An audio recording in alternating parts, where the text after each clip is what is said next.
Eu preciso entender que Deus não está contra mim, Ele está a meu favor. Ok? Deus me ama. Se a gente não caminhar baseado nesse amor incondicional, a vida nossa, se ela não estiver sustentada por esse amor, a gente não vai andar. Porque os problemas vão chegar para todos nós. O que me sustenta? É a certeza de que minha vida não é um acaso, ela tem um propósito. Às vezes a gente pensa assim, mas Jesus vai se preocupar com a minha vida cotidiana? Ele vai se interessar, então o que você quer vir fazer na minha vida, Jesus? Ele se interessa sim, pelo nosso nada, pela nossa rotina ali, tão pequena, tão miserável. Fazemos uma vidinha tão mais ou menos. E Ele se interessa, Ele caminha junto conosco. Vamos ver que hora que essa pessoa percebe que eu caminho junto dela? O dia que a gente perceber, isso é extraordinário. Mas quando a gente não percebe, Ele tem uma paciência impressionante. Boa noite, é um prazer a gente estar aqui para continuar uma conversa que nós começamos semana passada, né? Não sei quantos de vocês estavam aqui quando começamos a conversar a semana passada sobre recomeçar, né? Então, quantos estavam aqui desse assunto? Então, grande parte não estava. E, resumidamente, né? Olá. Recomeçar diante de tantas situações da nossa vida, às vezes de perdas, às vezes de sonhos que foram frustrados, às vezes de relacionamentos, tantas coisas empregos que perdemos, tantas coisas que sonhamos e que não se cumpriram. Possível, é como a imagem dos discípulos quando Jesus é morto, e eles estão desolados, desorientados, confugindo o mar, né? Então às vezes a imagem que a gente está também desolada, desorientada, não sabe qual caminho tomar, e Jesus aparece de manhã, não é? E quando Jesus chega, tudo muda. E Ele sempre sussurra no nosso ouvido que é possível recomeçar. Então eu falava para vocês na semana passada que a gente precisa de palavras benditas, né? De palavras que sejam ditas para nós, para que a gente possa ter a coragem, ter o desafio de falar, eu posso recomeçar. Eu não preciso ficar sentado como vitimista da minha história, mas eu posso escrever um novo capítulo. Eu posso recomeçar. Porque Jesus nos dá a garantia da presença dEle conosco. E se Ele está presente, o nosso coração já se inflama. Então, nós vimos que a gente precisa da esperança e da confiança. São duas palavras. Que a gente precisa tomar a coragem de colocar o pé de novo na estrada e de entender que a vida te chama agora. A vida não te chama para amanhã, é para hoje. Então, quando a vida gritar por você, responda, presente. Eu estou presente. A esse momento que a vida me chama. Que a gente não pode andar arrastando a esperança. Naquele cansaço, sabe? Fala, estou cansada de esperar. Que nada, nós temos que estar renovados a cada dia na certeza de uma presença que nos acompanha. Então, na confiança e na esperança, nós vimos que a confiança e a esperança do cristão tem um nome, que é Jesus. Essa é a nossa esperança, né? Essa é a nossa certeza da nossa caminhada, a certeza de sermos conhecidos e amados. Mas além dessas duas palavras que nós conversamos muito semana passada, nós temos mais 3 palavras que que são necessárias no caminho para que a gente consiga voltar a caminhar. Então, a terceira palavra que a gente precisa é de reconciliação. São Paulo fala assim, em nome de Jesus eu vos peço, reconciliai-vos com Deus. Reconciliai-vos convosco e com o outro. E o quanto é difícil, às vezes a gente pensa, não, imagina, Filó, não tem necessidade. Mas às vezes a gente perde alguém que a gente ama, e a primeira reação nossa é falar, eu briguei com Deus, estou de mal dele, porque Ele me tirou. Me tirou quem? De quem somos dono? Nós temos uma interpretação errada, não é? De que somos dono? Não somos dono de nada. As pessoas que nos são dadas, elas nos são dadas como um presente por um tempo. Só que a gente não acha isso. A gente nem pensa nisso, né? Então a gente se perde, achando que tudo é meu, né? Nada é meu. Tudo é do Pai, mas a gente não vive nessa realidade, não. Então a gente vive brigando com Deus e com imagens de Deus que a gente precisa reconciliar. A gente acha que Deus é juiz, que Deus é aquele que eu posso negociar. Então, Senhor, se o Senhor me der isso, eu paro de fumar. Bom para o Senhor, é que vai desintoxicar. Para Deus, qual a diferença faz? Daqui a pouco nós temos quaresma e o povo fala, não, fiquei sem comer carne 40 dias. Você mesmo, que bom para você. Para Deus serviu de nada, é nada mesmo. Se você tivesse pego essa carne e dado para alguém que passa fome, aí agradaria o coração de Deus. Mas você come carne todo dia, qual a diferença para 40 dias sem carne? Você pegou todas as outras proteínas. Compreende, Deus não é o Deus da troca, não. Se eu fizer isso, o senhor faz isso? Não, são conceitos errados. Não, como que aconteceu isso comigo? Eu sou dizimista, frequento a igreja, vou à missa domingo. De vez em quando eu rezo um terço. Dou até uma roupa que eu não uso. Gente, os nossos conceitos têm que melhorar. Até entender que eu tenho um pai, né? Aquilo que eu falei semana passada, que sonhou comigo antes da criação do mundo, que contou todos os fios de cabelo da nossa cabeça, e não cai nenhum sem que Ele permita, que me ama incondicionalmente, que me aceita, mesmo na miséria, Ele me aceita do jeito que eu sou, do jeito que eu estou, na verdade, porque Ele tem um sonho para mim, é diferente. Então eu preciso reconciliar com Ele, eu preciso entender que Deus não está contra mim, Ele está a meu favor, ok? Deus me ama. Se a gente não caminhar baseado nesse amor incondicional, a vida nossa, se ela não estiver sustentada por esse amor, a gente não vai andar, porque os problemas vão chegar para todos nós. O que me sustenta é a certeza de que minha vida não é um acaso, ela tem um propósito, aquela vida é bem-aventurada, apesar de eu estar vivendo um momento difícil agora, mas eu não estou sozinho, eu estou acompanhado. Essa certeza, essa é a fé que tem que deixar o nosso coração nutrido, alimentado, com coragem de começar de manhã. Então eu preciso me reconciliar comigo. E às vezes eu falo, mas você foi como é que você faz uma dessa e erra desse jeito? Mas como é que você caiu nisso? Não, você é um fracassado, não, você não dará conta, você é um infeliz, nada vai dar certo. Eu já tinha te avisado que não ia dar certo, isso é a gente com a gente mesmo. São tantas vozes conosco que te destrói, que te humilha, que te põe para baixo, que te não dá coragem de levantar. Não é fácil aceitar que a gente é frágil, não é fácil aceitar que a gente é finito, não é fácil a gente ter uma sensação de onipotência. Que adoece o outro, quem morre o desavisado. Eu não, comigo nada acontece, eu sou bacana. Não, nós somos todos vulneráveis. Todos nós dependemos uns dos outros. Todos nós vamos viver a finitude. Todos nós às vezes caminhamos uma solidão. Então é preciso entender que somos assim. Não sou aquela imagem que eu gostaria de ser. Às vezes eu tenho que abraçar aquilo que eu não acolho bem em mim. Sem máscara, ok? Não adianta disfarçar, ter uma aparência e de atrás da aparência está podre. Então melhor assumir como somos e saber que somos dependentes dele para tudo. Reconcilia com Deus, reconcilie com você, reconcilie com o irmão. E isso é tão interessante que isso está numa passagem da Bíblia em Marcos 1. Lembra quando Jesus entra? Ele entra numa sinagoga no sábado, que está em Cafarnaum. Quando ele entra, estava lá, a turma estava rezando, e essa pessoa que estava lá rezava. O que ele foi fazer na sinagoga? Foi lá porque ele rezava. E na hora que ele entra, um homem possuído de um espírito gritou, impuro gritou: que queres de nós, Jesus Nazareno? Viestes para nos arruinar. Sei que tu és o Santo de Deus. Às vezes a gente pensa assim, mas Jesus vai se preocupar com a minha vida cotidiana? Ele vai se interessar, por que você quer vir fazer na minha vida, Jesus? Ele se interessa sim, pelo nosso nada, pela nossa rotina ali, tão pequena, tão miserável. Fazemos uma vidinha tão mais ou menos. E ele se interessa, ele caminha junto conosco. Vamos ver que hora que essa pessoa percebe que eu caminho junto dela? De que a gente perceber, isso é extraordinário. Enquanto a gente não percebe, ele tem uma paciência impressionante. Quando é que nós vamos entender que o centro do cristão, o centro da nossa religião, não está na culpa, mas está no amor que veio buscar aqueles que se perderam? Se vocês nunca se sentiram perdidos, como aquele pastor que foi atrás de você, lá naqueles caminhos, colocou você no ombro e te carregou. É um amor sem medida, desmedido. Deus amou sem medida, olha a cruz.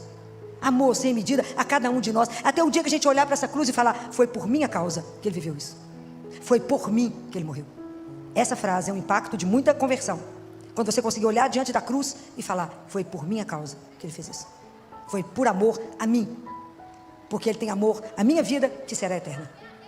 Quando a gente não entender isso, então essas tanto de vozes em nós vai nos perturbando, vai tirando você do seu centro, vai minando a sua relação com Deus, vai falando: você não vai a lugar nenhum. Quem que você pensa que você é?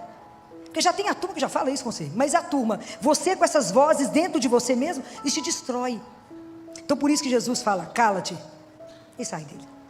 Nós temos que ter coragem de abafar essas vozes que ficam perturbando a nossa vida e te diminuindo, te desorientando, te fazendo com que você fique pior do que você já estava. Então às vezes você está vivendo uma situação difícil, às vezes um desemprego, e você pensa: mas é isso mesmo, você não fala 10 línguas, o outro que é competente, que tinha que assumir mesmo. Você não, você é incapaz. Você não tem competência, o outro é que é competente. Mas você não tem a beleza do outro, o outro é que tem a beleza. Preste atenção como é que a gente se destrói. Na verdade a gente deveria, quando a gente compreende que Deus não está contrário, mas é meu favor, e que Ele me ama, eu falo: pode parar de falar bobagem, porque eu tenho um pai que me ama. Então se hoje eu perdi o emprego, é porque o meu tempo nesse lugar encerrou. Mas Deus, que é o meu pai, meu Senhor, tem um outro projeto, Ele precisa de mim em outro lugar. É mais leve? É diferente. É diferente do que eu tentar me arruinar. É diferente de eu tentar ficar nutrindo em mim então uma mágoa e um desejo de vingança. Falar: fulano me traiu, mas eu vou vingar. Põe fogo na loja, mata o outro. Não. Até eu entender, né, gente, assim, eu sei que traição é uma das coisas mais difíceis de viver, adultério é uma das coisas mais difíceis de viver, mas quando a gente amadurece mais na vida, a gente pensa que o que mais livre une, o que é de mais libertador, A maior liberdade que pode unir duas pessoas é o amor. Eu não posso obrigar ninguém a me amar. Posso? Não. No meio de uma multidão dessa, eu olho para a pessoa e falo, é esse. Eu olho para a pessoa e falo, é ela. E isso um dia nós fizemos uma aliança de amor.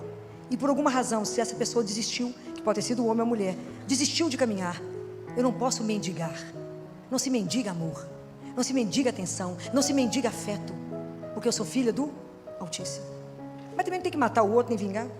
Eu respeito o outro que desistiu. Eu lamento profundamente. Mas se a pessoa não quer continuar o caminho, que siga em paz. Mas até a gente ter essa liberdade em relação ao outro e dizer, você é livre para as suas opções, para as suas escolhas, mas também para as consequências da escolha. Tudo tem consequência. Mas se o outro arrepende e quer voltar, também é uma opção eu perdoar e fazer um outro caminho. Ok? Mas a gente tem que ser livre em relação a isso. Mas entender que Deus está junto e não contrário. E que se eu não me amar, não me aceitar, não me acolher, se eu não me perdoar, como é que eu vou dar conta de fazer isso com o outro? Não farei. Eu também tenho que ver a minha vida a partir de Deus. Pensem nisso. É preciso reconciliar. É preciso falar, puxa vida, filho, você não precisava ter feito isso, né? Fez errado. Mas eu também, eu me perdoo. É como é difícil a gente se perdoar, não é? Como é difícil a gente falar, eu te perdoo. Você fez uma bobagem, ele te perdoa. Eu mesma comigo. Como é difícil. Porque a gente às vezes tem uma imagem da gente muito perfeita. E não somos nada disso. Nós somos luz e treva. Aquilo que São Paulo falou. Eu não faço o bem que eu quero. Eu faço o mal que eu não quero. Porque dentro de nós tem uma ambivalência. Tem o bom e o ruim que convivem conosco.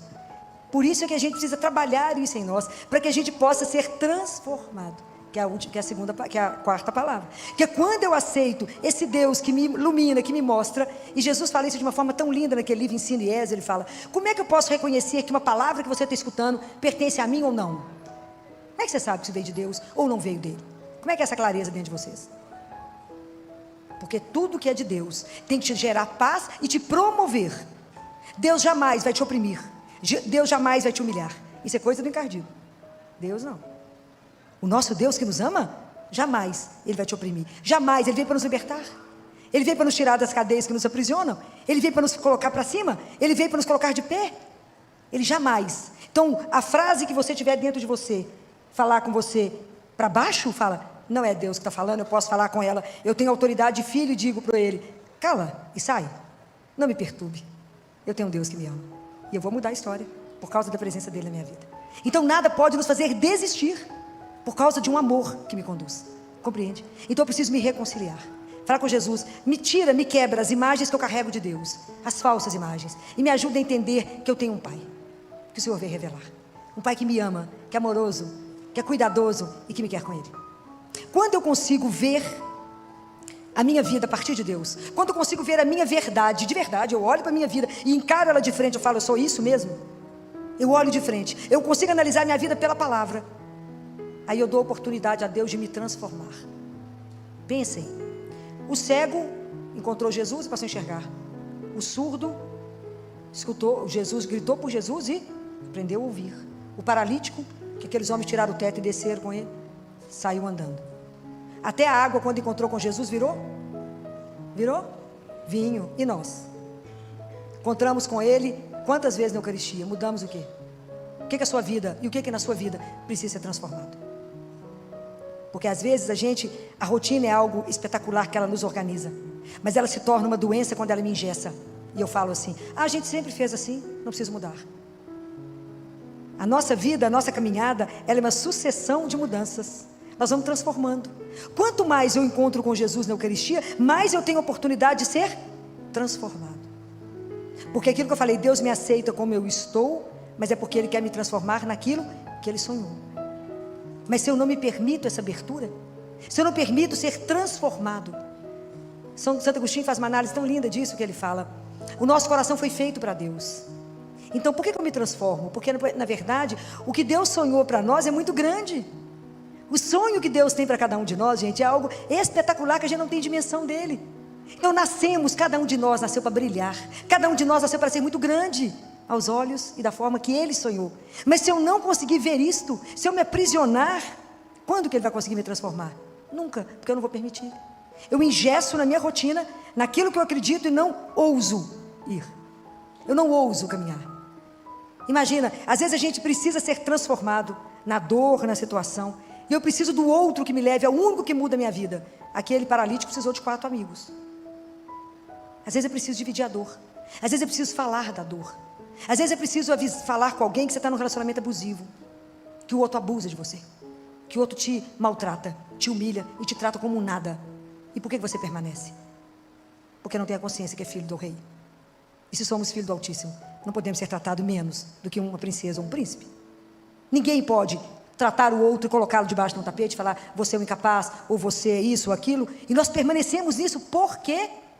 Porque não acreditamos nesse amor. Por que não somos transformados? Por que se a água chega diante de Jesus vira vinho? Por que nós entramos na igreja, comungamos e saímos igual? Porque não acreditamos que recebemos Jesus vivo. Jesus fala que esse é um dos maiores sofrimentos da vida dele, é a hora da Eucaristia. Porque ele chega cheio de coisas para derramar em nós. E o nosso coração duro, incrédulo, acha que está recebendo um pedaço de pão. Se algum de vocês tem o livro da Catarina Emmerich, ouviram falar em Catarina Emmerich?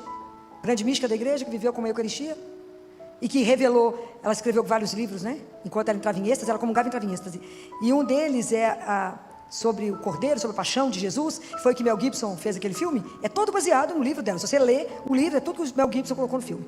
Então, no momento que Jesus faz a instituição da Eucaristia, vocês virem a descrição da Catarina Emmerich, naquela ceia, quando o céu se abre, e como todos os anjos se prostram, quando ele vai se tornar, em cada migalha de pão, em cada gota de vinho, é o sangue e o corpo de Jesus.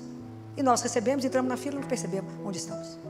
É para ser qualquer coisa ser curado, é para a gente ser transformado, é para a gente falar com ele, Jesus transforma isso. Então não esconda dele aquilo que na sua vida está precisando ser mudado. Não mascare, não venha até ele cheio de máscara, cheio de maquiagem. Mostra a sua nudez, mostra a miséria, mostra a fragilidade e fala, eu sou isso, mas não quero ser isso, eu sou sua filha, me transforma. Não permita, Jesus, que eu me tranque num quarto e veja o mundo apenas por um buraquinho da fechadura e acho que isso é o tudo. Não, Senhor, me ajuda a abrir a porta de descobrir um mundo novo que o Senhor fez para mim. Me ajuda a descobrir um horizonte, me ajuda a descobrir que eu posso sonhar e voar, que eu sou sua. Me ajuda a não ter medo de ser transformada. Me ajuda a entender que se até aqui eu caminhei dessa forma, é porque eu não tinha uma consciência plena.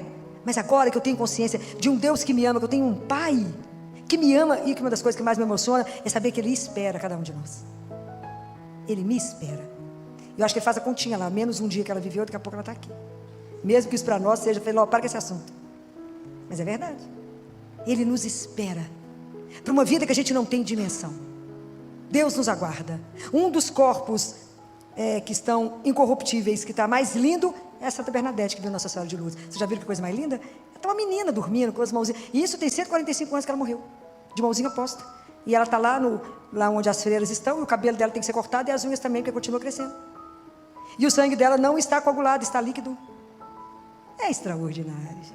O nosso Deus é algo de nos tirar a fala. E a gente ainda encontra com Ele e morre de medo dEle. Por quê? Se rasgue diante dEle e fala, Jesus me transforma, igual o Senhor fez com aquele paralítico. Porque o que mais pode Jesus fala, o que mais pode te paralisar e não deixar você ser transformado? O que vocês acham? É o quê? É o nosso pecado. O pecado te aprisiona. Mas se você procura um confessionário, procura um sacerdote e Jesus te perdoa, é igualzinho se você estivesse num barco a remo, que o remo está quebrado, ele dá uma batida no remo, ele faz um vento, que o barco voa. Nós somos igual um barco, mas não fomos feitos para poder ficar ancorado no cais. É para voar, é para viajar, é para estar em alto mar, não é para ficar preso. Peça a Ele, fala, Jesus, o que na minha vida me aprisiona? Qual é o medo que eu tenho de ser transformado? Qual é o medo que eu tenho de mudar de situação? Qual é o medo que eu tenho de enfrentar um novo desafio? Qual é o medo que eu tenho de mudar de situação? Se agora eu era um funcionário, virei um gerente, virei um CEO de uma empresa, virei um dono, mudei de faixa, mudei de opção. Medo de quê? Se eu tenho Deus comigo, se Ele vai ficar do nosso lado, vai nos orientar. Não, Senhor, mas eu tenho pavor de relacionar, porque eu fui magoado uma vez, fui ferida, e eu tenho medo de ser ferido de novo. Então peça a Ele cura. Qual é a única coisa que nos cura? O que é a única coisa que cura? Não é o remédio médico. O que cura? O amor. O amor é a maior força do universo, né, gente? É a única coisa que cura. Eu já vi gente levantar de coma por causa do amor. É a maior força que existe no mundo, é o amor. É a única coisa que te transforma, é o amor incondicional de Deus. É quando você se sente amado de uma tal forma que você é restaurado. Ele fala, aos olhos do mundo a gente pode não valer nada, é menos um, mas para Ele nós somos 100%, porque Ele morreu por nós. Isso é algo para pensar. São as 3 coisas que Deus nos deu para a gente contemplar em silêncio: a cruz, a Eucaristia e a Virgem Maria. São 3 grandes mistérios para pensar, para admirar, para olhar e para ver o que a gente aprende. Então, o dia que vocês entenderem esse amor, confiar nesse amor incondicional, é claro que eu vou querer ser transformada. Fala: Jesus, olha a minha vida sob o seu olhar. E o que precisa ser mudado? O que na minha vida eu vivo que não te agrada? Em que ponto eu estou da minha vida que eu não caminho como eu deveria caminhar, sendo filho de Deus? Pensa qual situação da sua vida que não agrada a Deus. Pensa em qual situação você gostaria que estivesse cursando diferente, e tenha coragem de entregar para Ele. Porque Jesus é tão doce, que até a transformação que Ele faz em nós é doce, é suave. Deus não nos agride, Ele nos espera. Ele espera a hora que a gente já está amadurecendo, está pronto. Acho que só Nossa Senhora que foi e fez uma transformação louca, porque Ele pegou ela pela mão e fez ela correr. Ela começou como uma menina, e teve que amadurecer, e tudo que ela conhecia, ela teve que viver de uma forma tão intensa. Mas Deus vai agir na nossa vida à medida que você permitir. Pense nisso cada vez que entrar para a Eucaristia. Fala: Jesus, eu venho impuro aqui, me transforma, me faça capaz de fazer o bem, porque o bem não habita em mim, então eu não sou capaz. Por mais que eu queira fazer o bem, eu dependo do Senhor para fazer o bem. Essa é a carta que está nos Hebreus, que nós lemos no sábado. É Deus que nos faz apto a fazer o bem, porque a gente sozinho não é capaz de nada. Sem mim, nada. Mas é o amor dele, a bondade, é o poder que pode nos fazer o bem. Quantas atitudes nós podemos transformar a partir do momento que eu me reconcilio, a partir do momento que eu perdoo alguém. Isso é extraordinário. O perdão só pode vir de Deus, porque a gente, do ponto de vista humano, a gente não perdoa, a gente traça vingança. Fala: mas eu vou te pegar na reta. Deus fala: nada, vem cá, querido, deixa eu te ensinar um outro caminho. Mas é Ele que transforma, é Ele que me faz ver a minha vida sob um outro olhar. E aí é tão interessante tudo isso, porque à medida que eu vou tomando consciência daquilo que sou um filho amado, e que vivo uma situação difícil, e que eu descubro que eu posso mudar a minha história e caminhar diferente, a última palavra é a inquietação. Por que o ser humano é inquieto? Porque a gente tem processo de transformação. Então é belíssimo quando vocês lerem em João capítulo 1, quando Jesus faz uma pergunta, porque vocês imaginam, os discípulos de João estavam com ele, João Batista. Jesus passa, ele fala: eis o Cordeiro de Deus. E aí a Bíblia diz assim, que Jesus foi passando e viu que tinha 2 pessoas com ele. Um era André, e o outro era o discípulo que não tinha nome. Quem era o outro discípulo que não tinha nome? Você, sou eu, que vai atrás dele. E a primeira fala de Jesus, a primeira pergunta, Jesus fez 217 perguntas na Bíblia, e a primeira que ele faz é: que procurais? Essa é uma palavra para você hoje. O que você procura quando você vem aqui? O que você procura quando você vai rezar? O que procurais? Qual é a pior coisa que pode acontecer na sua vida? Para ficar pobre, filho, perder o emprego. O que é a pior coisa que pode acontecer na sua vida? É perder o desejo de Deus, é perder o desejo de caminhar, de ter uma paixão, de viver uma vida com sentido. Sabe quando a gente se acomoda naquilo e se arrasta, e a pessoa fala com você: o que você tem? Você fala: nada. Você está triste? Não. O que aconteceu? Nada. O que você quer? Nada. Misericórdia. Isso é assídia. É aquela pessoa que não deseja nada, aquela vida, é o que eu falo de água de chuchurrala, aquela coisa que não tem sal nem tem açúcar, aquela coisa sonsa, insonsa, pelo amor de Deus. A vida tem que ter paixão. Se o Evangelho não fizer você ter paixão, não te revirar, por isso que o livro mais de inquietude que existe chama Evangelho. É a Bíblia, porque Jesus está sempre te questionando, Ele está sempre fazendo uma pergunta: o que você procura? É muito grave se a gente for sequestrado pelo consumismo, que faz com que você ache que o seu desejo está resumido naquilo que o dinheiro te dá. É muito pobre, é muito pobre. Se achar que aquilo que eu possuo na mão é o desejo que resume a minha vida, é pouco demais.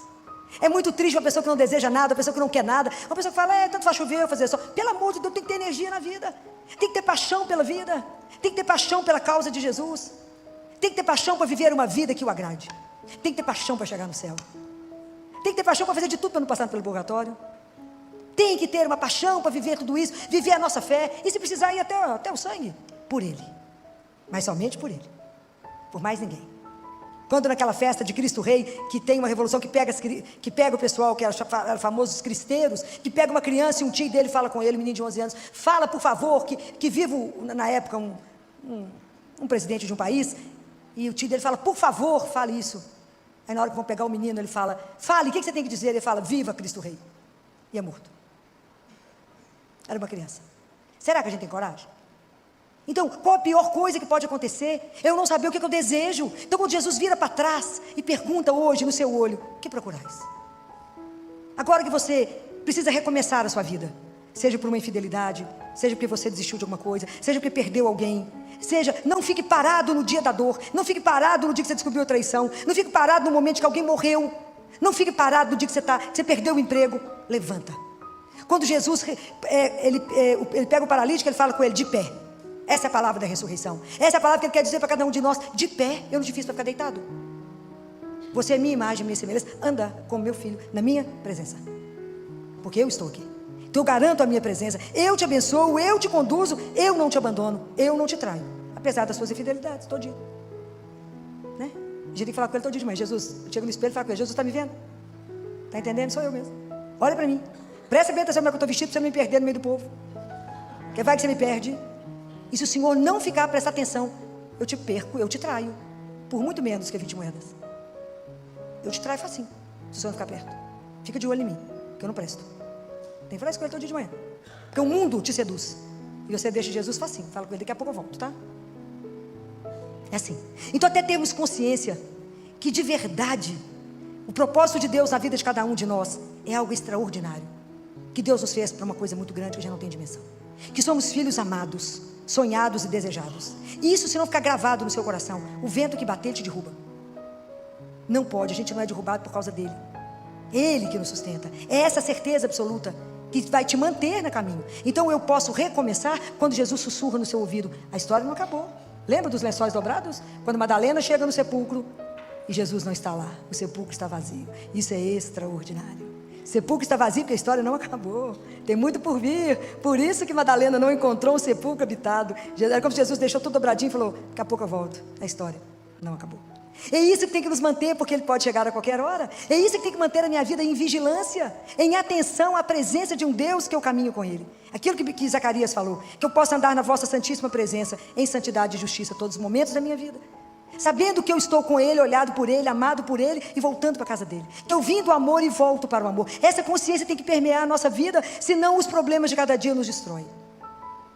Mas é importante que a gente compreenda que em cada manhã eu recomeço. Todos os dias a gente tem problema, ok? Todos. Não há vida sem conflito, não há vida sem crise, não há. Mas eu posso transformar a vida sem crise, aquela vida, sabe aquela água parada? Aquilo não motiva ninguém, aquilo não faz ninguém crescer, aquilo não faz ninguém acordar para um desafio e falar: mas por causa dele eu venço. Compreenda, a gente tem que ter coragem de enfrentar o mundo por causa dele. Essa vida sem desejo, essa atonia da alma, isso é um desastre que pode acontecer na vida de um cristão. Não ter paixão pelo Senhor teu Deus, não ter paixão para viver as coisas. E hoje vocês pensem nessa frase: que procurais? Qual é o desejo mais profundo da sua alma? Fala: eu nunca pensei nisso. Que bom que hoje pensa. Que procurais? Quem é você? Pare e pensa. Não se defina pela sua profissão, mas se defina quando você não tiver nada, inclusive se estiver nu. Não na roupa, na alma. Compreenda isso. Quem sou eu? Que mistério é esse da minha vida? Que mistério é esse de um Deus que me ama, que me convidou à existência, que me presenteou com tantas pessoas, com tantos talentos, e me colocou aqui para poder caminhar com eles, mas voltar um dia para casa. Mas não vou levar nada do que Ele me presenteou aqui, não é? Tudo aqui eu deixo, mas vou levar somente o quê? O que eu levo? Qual é a única coisa que eu vou poder levar para Jesus? Somente o amor que eu tiver vivido. Mais nada. Mais nada. Por isso a gente tem que pedir a Ele: me dê a graça de te amar mais. Vocês já pediram isso para Ele? Jesus, me dá a graça de te amar mais. Eu quero te amar mais. Me ajuda a te amar. Me ajuda. Eu quero viver uma aventura com o Senhor como os discípulos viveram. Eu quero ser pescador de homens. Eu quero viver uma vida que tem sentido. Eu quero envelhecer, ser consumido, sabendo que é por Ti. Eu quero, quando ele perguntou para os discípulos: que procurais? Ele falou: venha ver. Será que a gente tem coragem de ir? Venha ver, caminhe comigo. Ande na minha presença. A gente não pode ficar paralisado. Vamos pedir a Jesus hoje que nos liberte. Às vezes do dia da dor, de uma notícia que me paralisou, de um medo que eu tenho. Fala: Jesus, todo obstáculo à transformação são os meus medos, é a minha paralisia. Me tira da paralisia, como se eu tirou aquele paralítico que estava numa cama, e se eu depois ele para andar. Faz isso comigo, põe minha vida em movimento, faz com que o Espírito faça com que minha vida esteja em movimento. Aquilo que, quando Bernadette ela foi avaliada por uma equipe de Roma, né? O Vaticano mandou uma equipe de homens, de cardeais, para poder avaliar Elizabeth, para ver se ela não estava mentindo, se ela não estava imaginando. E aí um deles, no final, pergunta para ela: como é que você sabia que você tinha que ir na gruta? Ela falou: eu não tenho palavras para decidir, para explicar. Mas depois ela falou: eu não sei explicar direito. Depois ela explicou: eu acho que eu sei explicar. É o vento que me levava. Quem é o vento? É o Espírito Santo de Deus. A nossa vida tem que ser movimento. A vida cristã não pode ser parada, não pode ser morta, não pode ser uma água parada como o mar morto. Senão você vê que não tem nem peixe quando gera vida. A nossa vida tem que gerar vida. A nossa vida tem um propósito. Nós temos que lembrar que a nossa vida foi feita para algo muito maior. Então não é uma traição que me põe no chão, não é uma infidelidade que me destrói, não é um desemprego que me destrói, não é porque eu fiquei quebrado financeiramente que me destrói. Não é isso que me destrói. A minha vida tem um propósito maior. Isso vocês têm que saber. Qual é esse propósito? Você vai descobrir diante dele, com ele, diante da palavra dele, em cada eucaristia que você tiver. Fala com ele: vai fazendo na minha vida aquilo que um dia o Senhor sonhou. Me ajuda a ser o seu sonho de amor. Me ajuda. Eu quero amar mais, eu quero viver mais a verdade. Vamos pedir a Nossa Senhora que nos ajude a esse abandono nas mãos de Deus, esse abandono de viver a vontade dele. E aí, para me encerrar, eu quero terminar com a palavra de Isaías, que está em Isaías 35, porque às vezes a gente chega aqui tão abatido, e às vezes, quando a gente vive uma situação muito difícil na vida, e que a gente às vezes não quer recomeçar, a gente quer desistir, a gente fala, porque a pior coisa que pode acontecer na nossa vida não é quando ninguém te espera mais, quando você vai chegar em casa, mas você não espera mais nada da vida. Achar que a música já acabou, que os jogos já encerraram, e você espera, assim, como angústia, o fim que não chega. Não, Deus não nos fez para isso de jeito nenhum. Deus nos fez para muito mais, né? É algo extraordinário na nossa vida, né, gente? Deus pega a gente assim do nada, né? E faz algo que ninguém pode pensar que Ele faria. Por isso Ele é Deus. De todo mal, Deus tira um bem. Se não fosse assim, Ele não seria o Todo-Poderoso. Quando a gente pensa que acabou, Ele fala: nada, bom, só está começando. Deixa eu fazer para você ver. Deixa agora eu ser o protagonista. Eu falo que a melhor parte da nossa vida é quando a gente fala: não, agora não dou conta de fazer mais nada. Eu falo: uau, agora chegou a vez dele.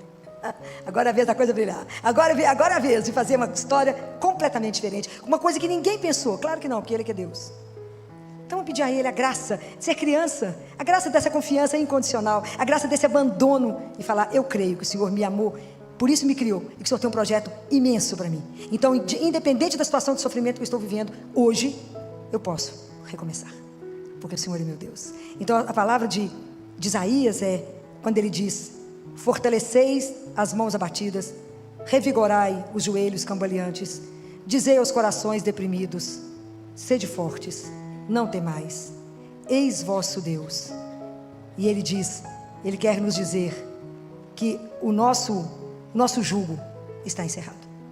Deus veio para nos libertar. Não tenha medo de viver essa confiança incondicional em Deus. Seja de onde você estiver, a mão de Deus não é curta para te ajudar. E nós queremos encerrar com a mesma música da semana passada. Não há noite mais escura, não existe, que possa impedir um novo dia de amanhecer. Sede corajosos, fiquem de pé, para que vocês possam caminhar na verdade diante daquele que nos criou.